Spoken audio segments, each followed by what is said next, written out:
Πραγματικά και κύριε δύο άλλα πράγματα και όλα αυτά είναι έρευνα του σκοτισμένου νοός. Προσπαθούμε δηλαδή να ανακαλύψουμε λογικά, φανταστικά και διανοητικά τον Θεό. Να λύσουμε απορίες για τα πράγματα της πίστεως μας και του εντριάδη Θεού. Και αυτά βέβαια αυτή η λογική ή η φανταστική έρευνα, η λογική έρευνα, τα λογικά ερωτηματικά δεν έχουν καμία θέση. Γιατί αν το κάνουμε αυτό γεννιόνται τα θεολογικά φαντάσματα, τα οποία είναι εγγόνια ή έγγωνα να τα πούμε, της πλάνης, της αιρέσεως και της πνευματικής διαστροφής. Αυτό έμαθαν όλοι οι αιρετικοί. Που στην αρχή βέβαια ήσαν αγιασμένοι άνθρωποι. Μεγάλες φυσιογνωμίες. Υψηλές προσωπικότητες και αναστήματα. Δεν ήταν τυχαίοι άνθρωποι οι μεγάλοι αιρετικοί του παρά των πρώτων αιώνων. Όχι. Αλλά όμως η υπερηφάνεια του νου, πώς έπεισε ο άγγελος. Τι το πιο ωραιότερο να είσαι ο πιο καλύτερος όλων των αγγέλων, να έχεις τη μεγαλύτερη τιμή, να είσαι ως φόρο, δηλαδή γεμάτο φως. Και από φως έγινε σκότος. Από άγγελος έγινε δαίμονας. Γιατί σκέφτηκε. Δεν έπραξε με ηχεία πορνεία, δεν έκρυψε.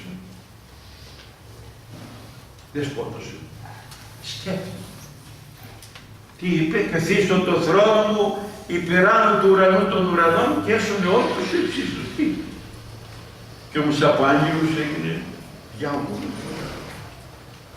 Για να συμμαζεύετε λιγάκι στους λογισμούς σας και εγώ τους δικούς μου.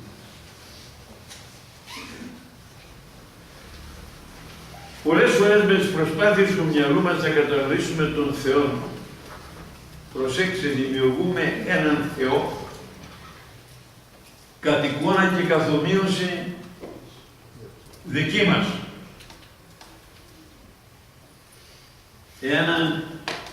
Δηλαδή κάνουμε τον Θεό εικόνα του ανθρώπου.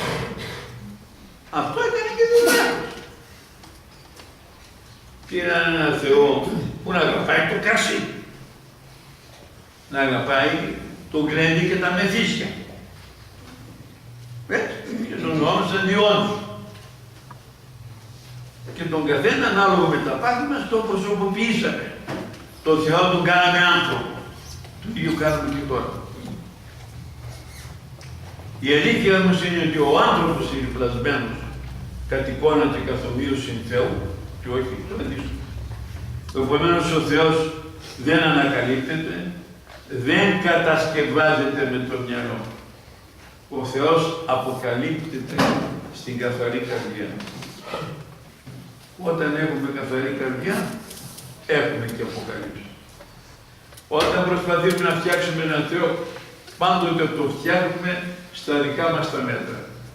Να πάρουμε όχι τους ειδωλολάτρες που πήραν, να πάρουμε δικά μας μέτρα εδώ, όπως τα ζούμε εμείς. Είμαστε εμείς άδικοι. Νομίζουμε ότι ο Θεός είναι άδικος. Είμαστε εμείς σκληροί και άσπραχνοι. Έτσι βλέπουμε και τον Θεό. Σκληρό, άσπρο. Που αφήνει τον κόσμο να τυραννιέται και να βασανίζει και χαίρεται που τον βλέπει κιόλας. Είμαστε εμείς εκδικητικοί, είμαστε ανελέγητοι, είμαστε σωνεροί. Πιστεύουμε και τον Θεό, στιμωρό, εκδικητικό, αυστηρό, μπαμπούλα. Θα ρίξει κεραμνούς, γιατί δεν ρίχνει μόνο κεραμνούς, για να τους καταστρέψει όλους αυτούς τους εγκληματίες και όλους τους κακούς που υπάρχουν και βασιλεύουν στον κόσμο και στην πατρίδα μας. Γιατί εμείς είμαστε καλύτεροι.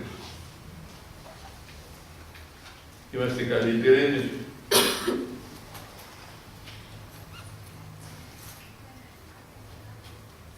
Εσείς αν πείτε ένα ψέμα, ας πούμε ότι θα πείτε το ίδιο ψέμα. πάρω ένα ψέμα τώρα πιο ψέμα. Υπάρχει το τηλέφωνο και λέμε στο γύρο μας, δεν είμαι εδώ. Δεν είναι ψέμα. Αν το πείτε εσείς, ας πούμε θα πάρετε -10. Αν το πάρω εγώ, αν το πω εγώ, Θεός θα μου βάλει -1000. Καταλάβατε. Επομένως, λοιπόν, κάνουμε τρομερά λάθη να αποδίδουμε τα ανθρώπινα πάθη με πολλή ευκολία στο Θεό. Αυτό μας βολεύει. Γιατί μας βολεύει? Γιατί έτσι μεταθέτουμε την ευθύνη της δικής μας κακίας και της δικής μας πτώσεως στο Θεό. Και αρχίζουμε να πιστεύουμε ότι δεν είναι δική μας επιλογή, αλλά ο Θεός μας έφτιαξε και μας τα κάνουμε. Φταίει ο Θεός δηλαδή που λέω εγώ ψέματα. Αν είναι δηλαδή. Δικός μας είναι ο αντίφορος, δικός μας είναι και ο κατήγορος. Εμείς διαλέγουμε, εμείς. Και από τα παιδιά μας θα μαθαίνουμε να διαλέγουμε. Από μωρά. Δώστε τη κλειδιά στον χέρι ενός μωρού και πάρτε τα. Βλέπετε πως τα πας και τα κρατάει σπιτά. Το παιδί γεννιέται με σφιγμένες στις γροθιές. Λέει ο Μέγας Βασίλειος, γιατί έρχεται να αρπάξει. Και όταν πεθαίνει ο άνθρωπος είναι με απλωμένα τα χέρια. Και δεν παίρνει τίποτα. Όλα εδώ τα φύγει. Όλα εδώ. Είδα εσείς κανένα μικρό να παίρνει τίποτα μαζί του.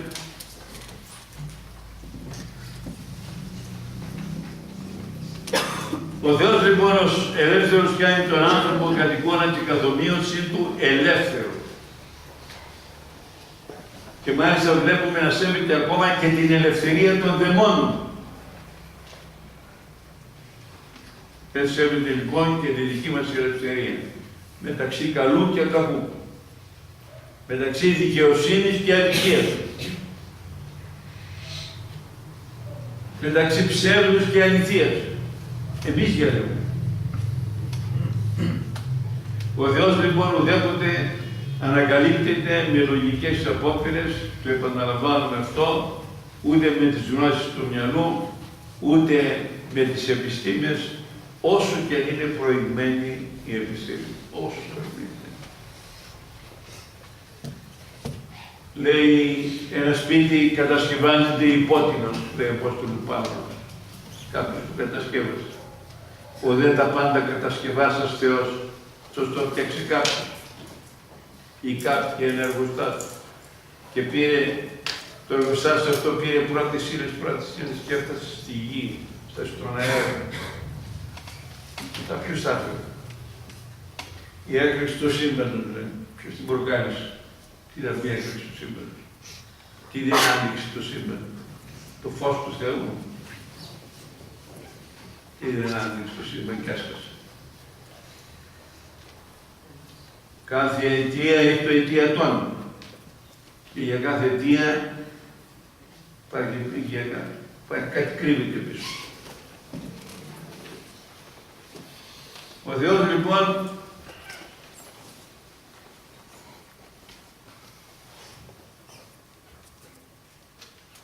και έτσι λοιπόν θα πρέπει να επαναλάβουμε ότι η κατά Χριστό ζωή δεν είναι ούτε καλλιτεχνική δημιουργία, ούτε επιστημονική έρευνα, ούτε φιλοσοφική εργασία και στοχασμός, ούτε ονειροπόλησης, ούτε ικανοποίηση της λογικής περιέργειας και πολύ περισσότερο ικανοποίηση των παθών μας, ούτε αφαιρεμένη διανοητική θεολογία. Αλλά είναι βιωματική αίσθηση στο εντριάδι Θεού μέσα στην καθαρή καρδιά μας. Αυτό σημαίνει ότι προηγείται η κάθαρση, έρχεται ο φωτισμός και ακολουθεί η απάθεια, η τελείωση, ο αγιασμός και η Θεός. Ένας μοναχός έκανε μετάνιση όλη τη νύχτα, περισσότερα από 2.000, 3.000, 4.000. Κάποτε εμφανίστηκε ο Κύριος και του λέει, ήρθα να σε βραβεύσω, σε καμαρώνω. Κάθε βράδυ, όλη τη νύχτα, τόσες χιλιάδες μετάνιση. Πολύ με βαρέσαι, παιδί μου. Εκείνος κρατούσε το κεφάλι του κάτω στο χώμα. Του λέει, σίγουρα παιδάκι με το κεφαλάκι σου να με δεις. Και του χάιδε στα μαλλιά.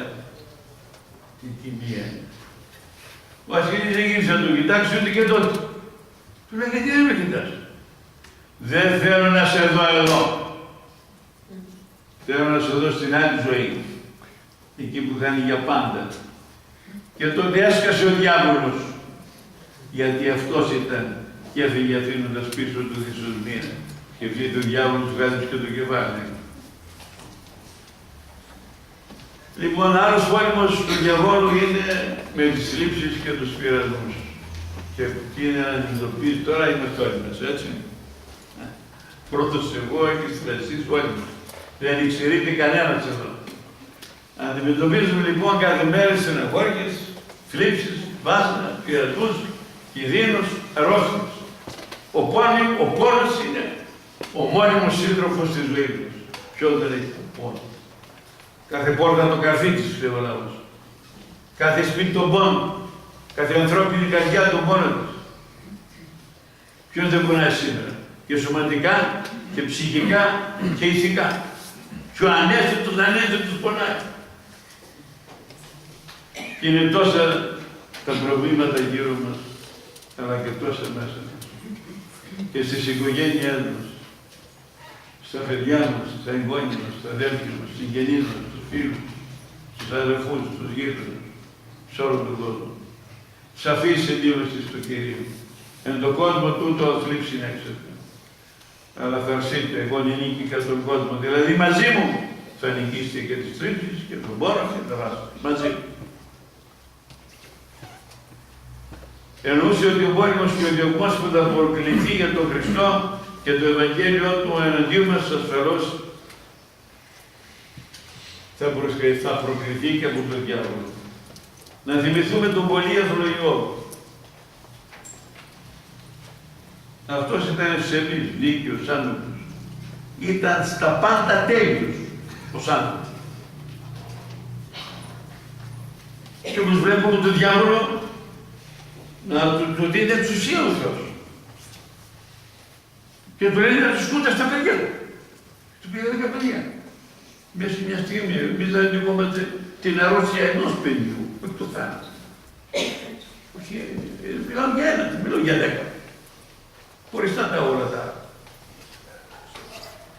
Αλλά επιτρέπεται στον διάβολο να μας πολεμεί σε όρια περιορισμένα, ανάλογα με τις αντοχές, τις πνευματικές και τις ψυχικές που έχουμε.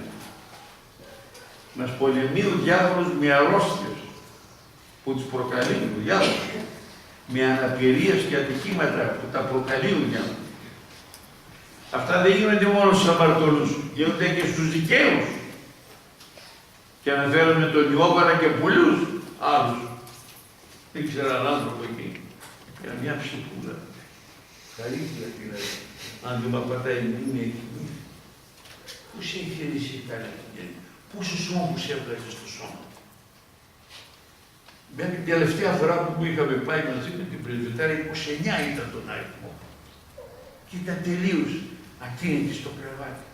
Εφοθίασε το δωμάτιο και το σπίτι. Εφοθίασε. Τι πράγμα ήταν αυτό, στις οικίες ήταν πράγμα.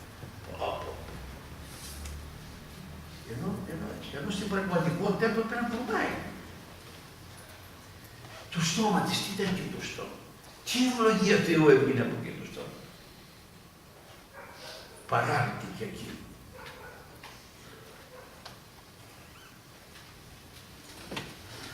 Σκληρές δοκιμασίες λοιπόν συμβαίνουν και στους δικαίους, αλλά και σε παιδιά και σε αθώα βρέφη. Και σε μικρούς και σε μεγάλους. Και σε άντρες και σε γυναίκες, και σε εγγάπους και αγάπους, και στους μοναχούς, και στους κληρικούς, και στους ασκητές, μεγάλους. Και γενικά σε όλους τους ανθρώπους. Είτε τα αίτια είναι φυσικά, γιατί είτε είναι κληρονομικά. Διάφορες αρρώστιες μεταδίδονται τώρα, μέσα από αυτά που ανακαλύπτουν τα DNA και αυτά κληρονομικά μετά. Μέσα από τα χρωματοσώματα και τα λοιπά. Του Θεού επιτρέπονται. Και ακόμα και οι δαίμονες μας πειράξουν, πάλι του Θεού επιτρέπονται. Το συμπέρασμα είναι ένα. Όλα γίνονται για το καλό μας. για τη σωτηρία της ψυχής μας. Άβυσσος τα χρήματα του Θεού, τα οποία αποβλέπουν αποκλειστικά και μόνο και πάντοτε για τη σωτηρία του ανθρώπου. Τίποτα άλλο μην βλέπετε πίσω. Γιατί αυτή η δοκιμασία σε μένα και όχι στον άλλο. Και γιατί εκείνος εκείνον και το άλλο στον άλλον όχι. Γιατί αυτός που κλέβει, που είναι απατεώνας, που έχει κατακλέψει και ολόκληρη την πατρίδα και ένα ολόκληρο έθνος, να με ανταλογεί, να βασιλεύει, να, και να υποφέρουν οι άνθρωποι και να πεθαίνουν από την πείνα εξαιτίας της τρέλας ενός ανθρώπου, ο οποίος και στα παρελθόντα, όπως ξέρουμε, από μεγάλους τέτοιους κακούς ανθρώπους, προεκλήθησαν παγκόσμιοι πόλεμοι και τέτοια. Στη θεραπεία της Αιγύπτουσας, ακούμε τον Χριστό να λέγει απευθυνόμενο στον Αρκισυνάδελφο.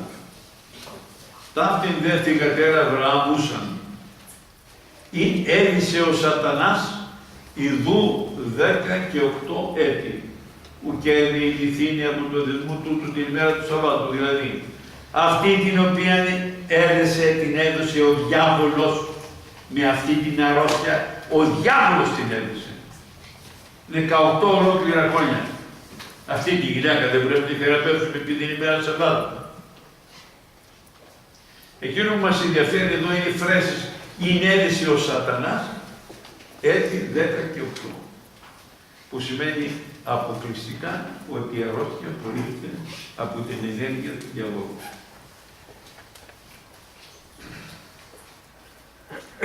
Πολλές ασθένειες προκαλούνται εξαιτίας των αμαρτιών μας, αλλά επειδή φταίνε αποκλειστικά και μόνο εμείς. Αμαρτίζω και πίνω και γίνω αλκοολικός και αρχίζω και προκαλώ 1002 προβλήματα στο σπίτι μου, στη γυναίκα μου και στα παιδιά μου. Ο διάβολος φταίει. Ή ο Θεός φταίει. Εγώ φταίω που πάρεις το κρασάκι. Η ριζουνούλα, το ήρι, το ούζο, το ουίσκι, η ρετσίνα, πάνω από το πίσω. Αρχίζω και παίζω χαρτιά. Ζωζένια. Πάω στο καζίνο. Έχω έρθει εδώ. Ήρθε άνθρωπος μες στο, πώς το λένε, παίρνοντας το λουτράκι το καζίνο μέσα σε μια βραδιά τότε που τα λεφτά δεν ήταν, που είχαμε τις δραχμές. Μέσα σε μια βραδιά, και 40 εκατομμύρια έκαψε. Μέσα σε μια βραδιά. Μια τετραόροφος οικία, που την είχε γι' αυτό και για τα παιδιά μου, μέσα ένα βράδυ ξαφανίστηκε. Ποιος έγινε? Ο ίδιος άνθρωπος. Μας πρόχνει ο διάβολος, δεν μας πρόχνει. Αλλά δεν μπορεί να ρίχνει μόνο και στον διάβολο. Εμείς θα πούμε ναι ή όχι. Άλλο τι κάνει ο Πανάγιος Θεός για να μας σώσει.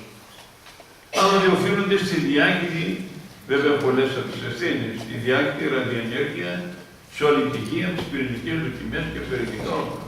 Ό,τι τροφές όλες τώρα είναι καλωσμένο. Και είναι με βιολογικά και ψυχολογικά. Το νερό που βγάζει η γη είναι μολυσμένο.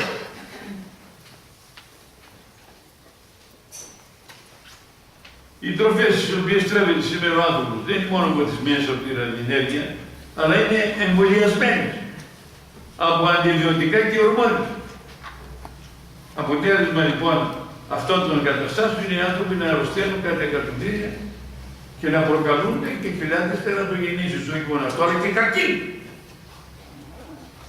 Και τόσα άλλα, και τόσες άλλες αρρώστιες. Οφείλονται στις τροφές που τρώμε. Άρα ευθύνη ανήκει εδώ, σε ορισμένες περιπτώσεις, αποκλειστικά και μόνο στον άνθρωπο. Άλλοτε βλέπουμε τι παρακολεί ο Θεός τον διάβολο τι δικαιώματα δίνει και άλλοτε τι προκαλούμε εμείς. Τα περισσότερα είναι από εμάς.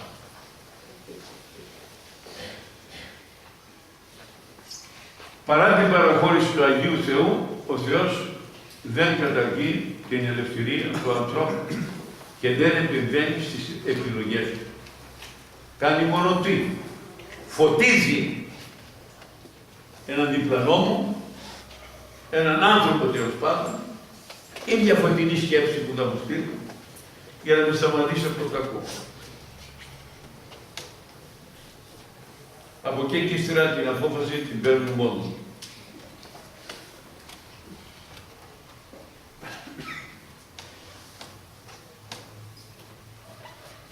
Κάποια ψυχή ζούσε μια άσχετη ζωή, ζωή του δρόμου. Κάποτε αποφάσισε να αλλάξει αυτόν τον τρόπο τη ζωή του και να μπει στον δρόμο του. Πήγε σε ένα ναό, έκλαψε, τύπου στο κεφάλι του κάτω, ξεμολογίστηκε ειλικρινά, πήρε τον κανόνα της και άρχισε μέρα νύχτα, προσευχές, τις ληστείες και ό,τι άλλο, τέλος πάντων, της είπε και ο πνευματικός.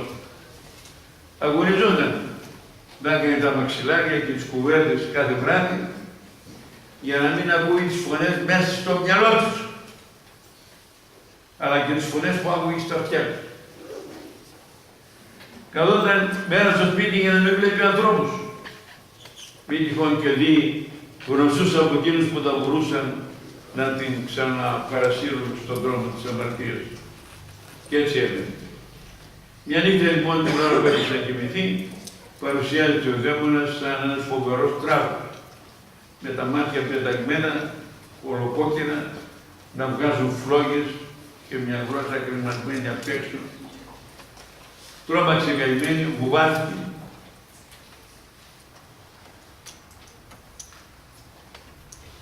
Σηκώνει λοιπόν το χέρι του διάβολου, όπως ήταν καημένη, πουλωριασμένη, και τη δίνει μία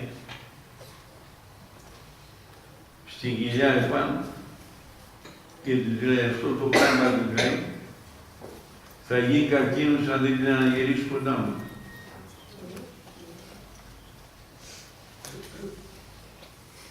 Και εκείνη απάντησε, 1000 φορές καρκίνος παρά να γυρίσω στον ίδιο εμετό. Και πράγματι ήρθε ο καρκίνος. Υπέμεινε την αρρώστια μέχρι το τέλος. Στην προκειμένη περίπτωση ο καρκίνος δημιουργήθηκε κατά παραχώρηση Θεού ως αποτέλεσμα των διαφόρων ασθενειών που κατά καιρούς είχε αποκτήσει από την αμαρτία. Αυτό το γνώριζε ο διάβολος και ήθελε να κατηγορηθεί ότι τάχα είναι αποτέλεσμα της δικής του δυνάμεως. Δεν ήταν όμως έτσι. Ο πνευματικός την βοήθησε γρήγορα να το καταλάβει. Παρά την αισθητή γροθιά που έζησε στην κοιλιά της και παρά το ότι τον είδε οφθαλμοφανώς, ήταν βέβαια για να την τραβήξει στον δρόμο της αμαρτίας, αλλά το κακό, λόγω των προηγουμένων κακών και της άταξης ζωής και του πολλού πιωτού κτλ. Έφερε την ασθένεια. Αλλά δεν ήταν κάτι που την προκάλεσε ο διάβολος. Έτσι αγωνίστηκε με πολλή υπομονή, με πολλή προσευχή, με αγώνιστη το άνοιγα υπομονή μέχρι το τέλος, παρά τους φοβερούς πόνους, διότι δεν υπήρχαν τα μέσα και χημειοθεραπείες που υπάρχουν τώρα, δεν υπήρχαν τίποτα, τα υπέμεινε όλα και παρέδωσε την Αγία της Ψυχούλα στα χέρια του Θεού και αναπαύεται σήμερα στη Βασιλεία των Ουρανών. Μαζί με λοιπόν τις αρρώστιες, τις θλίψεις, τους κατατρυπμούς και τα ατυχήματα δημιουργεί ο διάβολος και εξωτερικά εμπόδια για να μην γίνει το καλό και να μην ακουστεί ο Θείος Λόγος. Πού το στηρίζουμε αυτό? Ο Απόστολος Παύλος μας λέει, διότι θελήσαμε να έρθει προς εμάς, εγώ με Παύλος άπαξ και δεις, και ενέκοψε ημάς ο σατανάς. Το ερμηνεύω. Εγώ ο Παύλος μαζί με τους συνεργάτες μου θελήσαμε να έρθουμε κοντά σας, σε εσάς τους Θεσσαλονικείς. Και μια φορά και 2 φορές και μας εμπόδισε ο διάβολος. Θλίψεις και πειρασμοί, όπως ξέρουμε και έχουμε πικρή πείρα, πολλές φορές προκαλούνται και από τον φθόνο των συνανθρώπων. Αλλά να όμως, ποιοι παίρνουν και τρέβουν και καλλιεργούν το φθόνο και την κακία μέσα στους ανθρώπους? ασφαλώς συνδέοντας με τη δική μας συγκατάθεση. Καμιά φορά μας πολεμεί ο διάβολος και μέσα στο σπίτι μας. Γι' αυτό και είπε ο Κύριος και εξαίει του ανθρώπου εκεί αυτού. Μήπως δεν μας πολεμεί ο διάβολος και δεν μας κάνει να πουλούμε αφόρητα όταν το παιδί μας το σπρώξει στον ηθικό βούρκο, στα ναρκωτικά, στην αναρχία, στην πλάνη, στην έρημο, στην αλλαξοπιστία και σε τόσα άλλα. Για να σκεφτείτε να κινδυνεύει ο γάμος των παιδιών μας.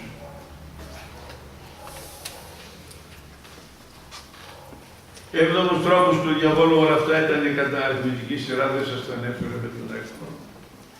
Είναι η χρησιμοποίηση των προλήψεων και των δυσυνδαιμονιών. Έχουμε γεμίσει από αυτά και βρισκόμαστε στον 21ο αιώνα και ακόμα άλλα. Παρατηρώ τα αυτοκίνητα, τα περισσότερα έχουν χάνει και πέτρα. Άλλοι έχουν αρκούδες και μαϊμούνια. Αντί να έχουν σταυρό κρεμασμένο. Είμαστε γεμάτοι λοιπόν από προλήψεις, μικρές και μεγάλες, ακόμα και από μαγείες. Αλλά έχουν και Έλληνες κούκλες. Αλλά έχουν ένα σκελετό. Τι να μην κάνει. Σε αυτές λοιπόν συγκαταλέγονται μαγείες και μαντείες που δεν είναι λίγες. Θα τα πούμε αναλυτικά, η μικρομαντία, η αστρολογία, η χειρομαντία, η ταπομαντία, η χαρτομαντία με τα ταρό, τα γητεύματα, τα ξεματιάσματα, προσέχετε τα αυτά. Μην ξεματιάζετε και μην θέλετε να σας ξεματιάζουν, έχετε αγιασμό. Σας κάνουμε εδώ πέρα, η Εκκλησία μας έχει μια ευλογία. Να κάνουμε εξορκισμούς του Αγίου Κυπριανού και να έχουμε αγιασμό εξορκιστικό για όσους θέλουν όλο τον χρόνο. Θα ρίνετε πάνω σε αυτό το πρόσωπό σας ή εκεί που νομίζετε ότι σας έχουν δει θεματιάσει. Και φτάνει. Και θα κάνουμε και πάλι. Θα διαβάζουμε πάλι τους εξορκισμούς στην Αγρυπνία των Αρχαγγέλων. Να τους κάνουμε τακτικά. Για να φύγουν τέλος πάντων οι άνθρωποι από αυτή τη μαγκάνη. Στις προλήψεις εγκαταλείπονται και τα όνειρα, γι' αυτό προσοχή. Καμιά πίστη στα όνειρα, έτσι. Μη σας πούνε ότι τα όνειρα βγαίνουν, ποτέ δεν βγαίνουν. Απάντηση.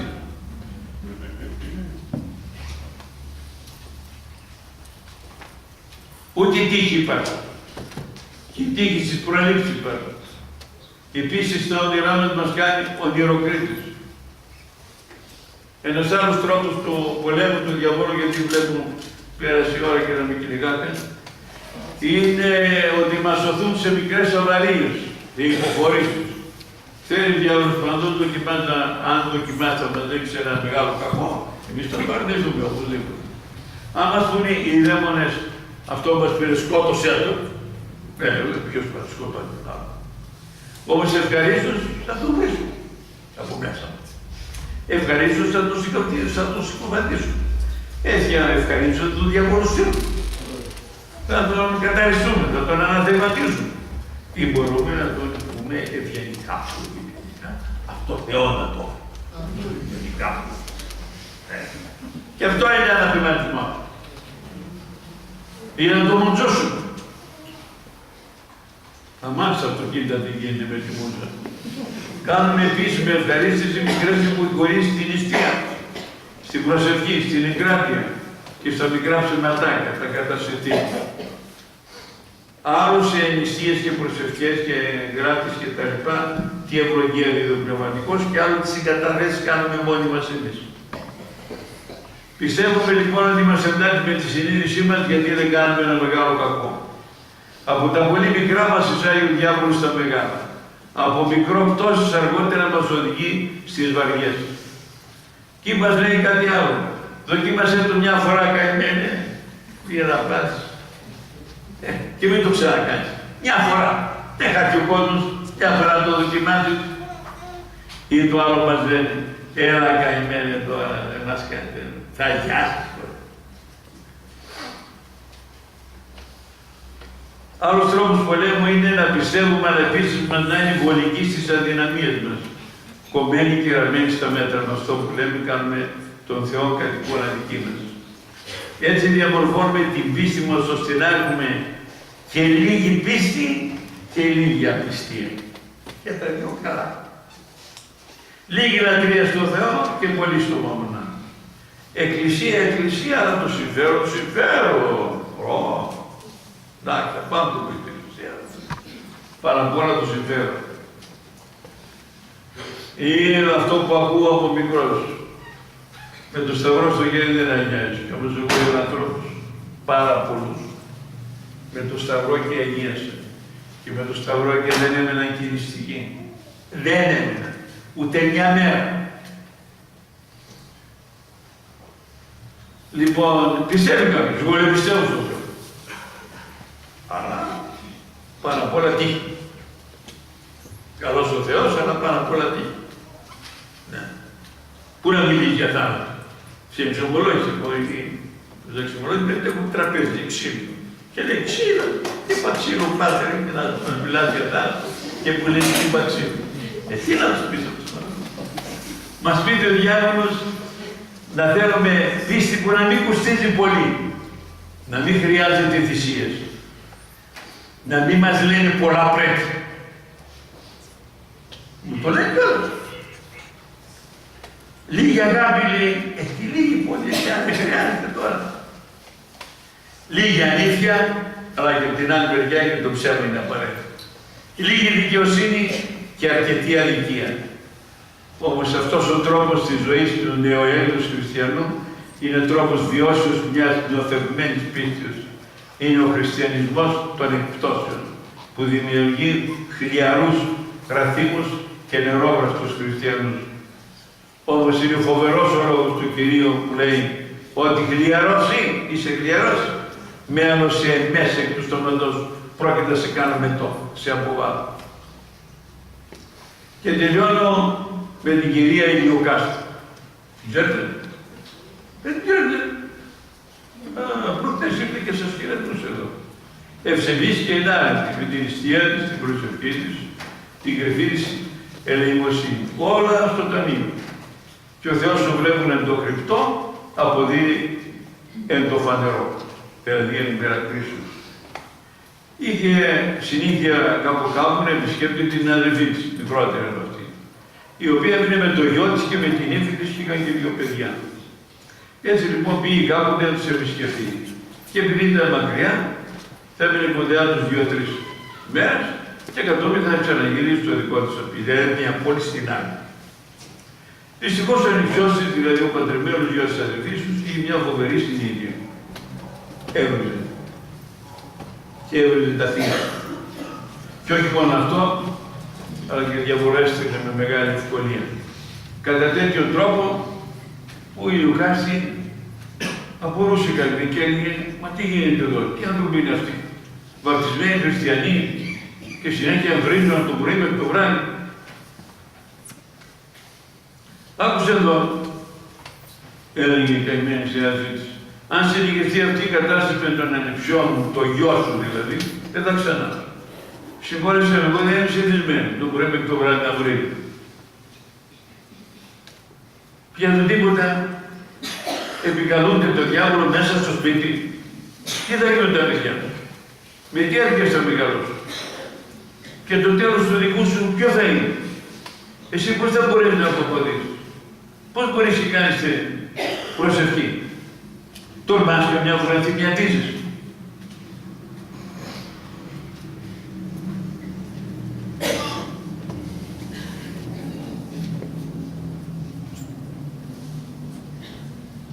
Το τρίτο βράδυ λοιπόν την έβαλαν, κοιμόταν εκεί σε έναν καναπέ και τι βλέπει καημένη. Δαιμόνια να παίρνω μέσα στο σπίτι. Να το ζητά που ούριναν και βλασφημούσαν και γύριζαν από κεφάλι σε κεφάλι. Το μαγμένη η κυρία Ηλιοκάστη μαζεύτηκε σε μια γωνιά και συνεχώς ψιθύρια «Κύριε ελέησον, Κύριε ελέησον, Χριστέ μου σώσε με, Παναγία μου σώσε με». Και με αυτές τις λέξεις ξημέρωσε χωρίς να κοιμηθεί καθόλου. Το πρωί μάζεψε τα πράγματά της γρήγορα και σηκώθηκε να φύγει. Εγώ αδερφούλα μου ηλικιά της λέει, δεν ξαναμένω σε αυτό το σπίτι που βλασφημούν καθία, αναθεματίζουν, καταργιόνται και διαβολοστέλνουν. Εδώ αδελφοί στο σπιτάκι σου δεν κατοικεί ο Θεός. Εδώ στο σπίτι σου έχει θρονιαστεί ο διάβολος. Κοίταξε λοιπόν να τα μαζεύεις, να σηκωθείς και φύγεις, να σώσεις και εσύ την ψυχούλα σου, να ζεις μαζί μου. Έχεις τη σύνταξή σου να ζεις μαζί μου. Αν όμως καθίσεις εδώ, θα χάσεις και εσύ την ψυχή σου. Είδαμε λοιπόν, χριστιανοί μου, ότι ο αντίλικος ημών διάβολος, ο σιδέων οριόμενος, ζητά να καταστρέψει ψυχές και σώματα των ανθρώπων και κυρίως των χριστιανών. Χρησιμοποιεί πολλούς τρόπους και πολλά δεκτάτωτα. Όλα όμως παραμένουν άκαρπα, ο πιστός χριστιανός διατηρεί την πλήρη στολή της Θείας Χάριτος των αναλαμβάνων του Αγίου Πνεύματος. Γιατί αυτή η Θεία Χάρις που πήραμε στη βάπτισή μας είναι ο θώρακας που μας φυλάγει από κάθε κακό. Είναι το φως που μας φωτίζει στον δρόμο της ζωής μας. Η Θεία Χάρις είναι που συντρίνει τα αποπειραμένα βέλη του πονηρού και διαλύει με το φως της τα σκοτάδια της αμαρτίας. Εάν η αγαθή προαίρεσή μας παραμένει ζωντανή και φλογερή, αυτή θέλει ο Θεός, θα είμαστε το πνεύμα της ζέοντες και το Κυρίου δουλεύοντος. Και τότε τι μας χωρίζει της αγάπης του Χριστού, θα μπορούμε πλέον να αναφωνούμε και να βγούμε βιωματικά πλέον μαζί με τον Ιερό Απόστολο Παύλο, ότι τα πάντα ισχύουν εν το ενδυναμούνται του Χριστού.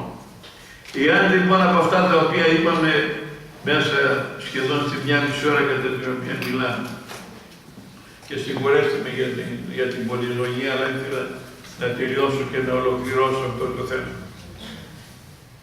Εάν λοιπόν από αυτά που ακούσαμε τηρήσουμε 5-10 από αυτά, να ξέρετε ότι ο δρόμος προς τη Βασιλεία των Ουρανών θα είναι ανοιχτός.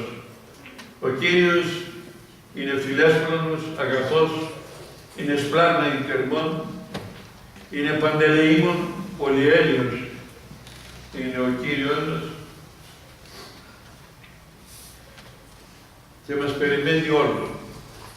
Μας περιμένει όλους για να μας βάλει και να μας φίξει στην αγκαλιά του και να μας υποθέσει στα δεξιά του και να μας πει ευδούρια αγαθέ, επί ολίγα εις πιστός, επί πολλών σε καταστήσου. Είσαι θε εις την χαρά του Κυρίου σου. Αμήν. Δόξα Συ ο Θεός, η επίσημο δόξα Συ Χριστός, παρεθυμός των Σιμών, τις πρεσβείες των Αγράντων και Παναγόμου Αγίας Αυτομητρός, δυνάμει του Τιμίου και Ζωοποιού Σταυρού, του Ρωσίου και Θεοφόρου Πατέρων ημών, των Μεγάλων Ιεραρχών και Οικουμενικών Διδασκάλων, της Αγίας Ενδόξου Παρτέρου Μεγαλομάρτυρους Βαρβάρους, των Αγίων και Δικαίων Θεοπατώρων Ιαγγείου Πιάνης, και πάντων των Αγίων ελεήσει και σώσε ημάς, ως αγαθός φιλάνθρωπος και ελεήμων Θεός. Και ευχών των Αγίων Πατέρων ημών, Κύριε Ιησού Χριστέ ο Θεός, ελέησον και σώσον ημάς. Αμήν. Να πάτε στο καλό. Βραδινό κήρυγμα θα κάνουμε ένα το μήνα, θα σας ανακοινώνω κάθε πότε θα το κάνουμε. Θα πούμε και άλλα πολλά στο μέλλον. Πρώτα ο Θεός, θα παρακαλάτε τον Θεό να έχουμε πρώτα υγεία και ύστερα φωτισμό. Ο Θεός και η Παναγία μαζί σας. Αμήν. Πάτε στο καλό.